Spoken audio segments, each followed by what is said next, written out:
अस्सलाम वालेकुम दोस्तों, आप लोगों को बताते चले कि पाकिस्तानियों के लिए बड़ी खुशखबरी आ चुकी है। पतंगबाजों के लिए दोस्तों इंतहाई बहुत बड़ी खुशखबरी आ चुकी है कि साल 2023 में क्या पाकिस्तान में बसंत होगी।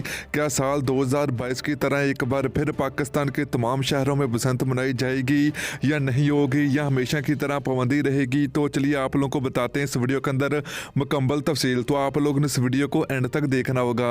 दोस्तों इससे पहले अगर आपने अभी तक इस वीडियो को लाइक नहीं किया तो वीडियो को लाइक करें, चैनल को सब्सक्राइब करें, बेल आइकन जरूर इनेबल करें ताकि आप लोगों को मजीद वीडियो का नोटिफिकेशन मिलता रहेगा। तो चलिए दोस्तों आप लोगों को बताते चले कि पाकिस्तानियों के लिए बड़ी खुशखबरी आ चुकी है कि आप लोगों को पता होगा कि पाकिस्तान में पिछले कुछ सालों से पाकिस्तान में पतंगबाजी के ऊपर, पाकिस्तान में बसंत के ऊपर काफ़ी ज़्यादा पाबंदी लगी हुई है, काफ़ी सख्त पाबंदी लगी हुई है।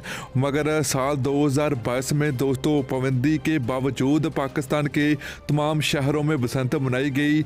बहुत ही कमाल की बसंत देखने को मिली थी। क्या इस दफ़ा भी साल 2022 की तरह क्या साल 2023 में भी बसंत होगी या फिर नहीं होगी? क्या हुकूमत का कौन सा मतलब कि अपडेट सामने आ रही है, तो उस हवाले से भी आप लोगों के साथ शेयर करते हैं। तो चलिए बात करें दोस्तों बसंत के हवाले से। तो दोस्तों अभी फ़िलहाल तो हुकूमत की जानब से कोई भी अपडेट सामने नहीं आई कि पाकिस्तान में साल 2023 में बसंत होगी या नहीं। अगर बसंत की इजाज़त नहीं मिलेगी तो फिर भी इंशाल्लाह हम लोग बसंत मनाएंगे और ये एक बहुत बड़ा त्यौहार है।